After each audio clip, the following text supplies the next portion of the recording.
আসসালামু আলাইকুম। আমি অনেক, অনেক, অনেক সরি আপনাদের কাছে যে এত দিন পর আসলাম। আম আমাকে ক্ষমা সুন্দর দৃষ্টিতে দেখবেন। আসলে ব্যস্ততার জন্য আসাই হয় না এখন। তো যাই হোক আজকে আমি ছুটির দিনে, বন্ধের দিনে শুক্র, শনিবার কী রান্না করি, কী করি, খাই একদম মানে সংক্ষিপ্ত একটা পার্ট নিয়ে আসছি। যেখানে রান্নার পার্টটাই বেশি থাকবে। এখানে হচ্ছে খিচুড়ি রান্না করছিলাম আম্মুর সাথে। এখানে তেলের মধ্যে পেঁয়াজটা হালকা ব্রাউন করে একে আদা রসুন বাটা, মরিচের গুঁড়া, হলুদের গুঁড়া, একটু ধনে জিরা গুঁড়া সব কিছু দিয়ে খুব সুন্দর মতো মিক্স করা হচ্ছে। কালারটাও খুব সুন্দর লাগছে দেখতে। আর তারপর হচ্ছে এতে দিয়ে দেওয়া হলো সামান্য লবণ, কারণ পরবর্তীতে বেশি লবণ হয়ে গেলে ঝামেলা, লাগলে পরেও দিতে পারবো, এর জন্য ফার্স্টে অল্প দেওয়াই ভালো। আর আমি যেটা করি সবসময়, যে কেন জানি যখন পেঁয়াজটা ভুনি বা কষাই মশলা, তখনই আমি লবণটা দিয়ে দিই, পরে লবণটা দিতে আমি পছন্দ করি না। যাই হোক, পরবর্তীতে এই যে আরেকটু ধনে গুঁড়া দেওয়া হলো, অ্যান্ড সাথে একটু পানি, যাতে মশলাটা পুড়ে না যায়। এখন আবার একটু ভালো মতো পানির সাথে এই মশলাগুলো ভালো মতো ভরে নিতে হবে। সত্যি কথা বলতে কি জানেন, রান্না করতে আমার এত বেশি ভালো লাগে যে এই যে এখন যে আমি ভয়েস ওভার দিচ্ছি রান্নার এখানে, তো আমার খুব ইচ্ছা করছে কি আমি এখনই গিয়ে রান্না করি।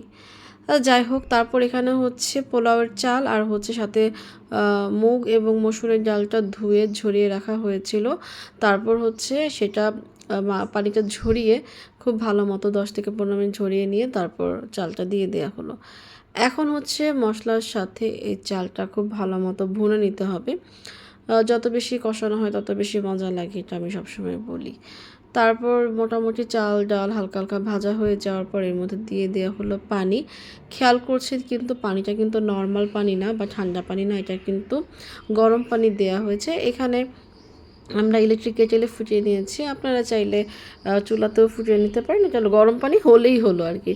তো যাই হোক, এই তো তারপর অনেকটা এরকম হয়ে এসেছে এক সাইডে, এটা আমি খুব শর্টলি দেখিয়েছি। তারপর হচ্ছে এক সাইড থেকে উল্টে আরেক সাইড দেওয়া হয়, অ্যান্ড খুব ভালো মতো লেপে দেওয়া হচ্ছে, আবার ঢেকে দেওয়া হবে যাতে নিচের চালগুলো ভালো মতো ফুটে যায়। পাশাপাশি হচ্ছে ফ্রাইড চিকেন করছিলাম এখানে, কারণ হচ্ছে ইদানিং চিকেন ভাজা দিয়ে খিচুড়ি খেতে বেশ ভালো লাগে। তো দেখেন কি পরিমাণ লাগছে খিচুড়িটা, আমার এখনই খেতে ইচ্ছে করছে। আর এটা ছিল দুধ সেমাই, যেটা হচ্ছে ওই যে বললাম বন্ধের দিন আমার খালামণির বাসায় গিয়েছিলাম অনেক দিন পর, তো সাথে এটা আপনাদের সাথে অ্যাড করলাম। আর এটা মানে নগদে নগদে এরকম মানে মচমচা লাচ্ছা সেমাই দুধে ভেজানো খেতে অনেক বেশি ভালো লাগে। তো যাই হোক, দোয়া করবে যাতে বেশি বেশি আপনাদের সাথে আসতে পারি, আমার কথা শেয়ার করতে পারি। সবাই অনেক অনেক বেশি ভালো থাকবেন। আমি যেটা সবসময় বলি, সবাই সবার জন্য দোয়া করাটা অনেক বেশি ইম্পর্টেন্ট। সো সবাই ভালো থাকুন, সুস্থ থাকুন, আমাদের জন্যও দোয়া করুন। আল্লাহ হাফেজ, আসসালামু আলাইকুম।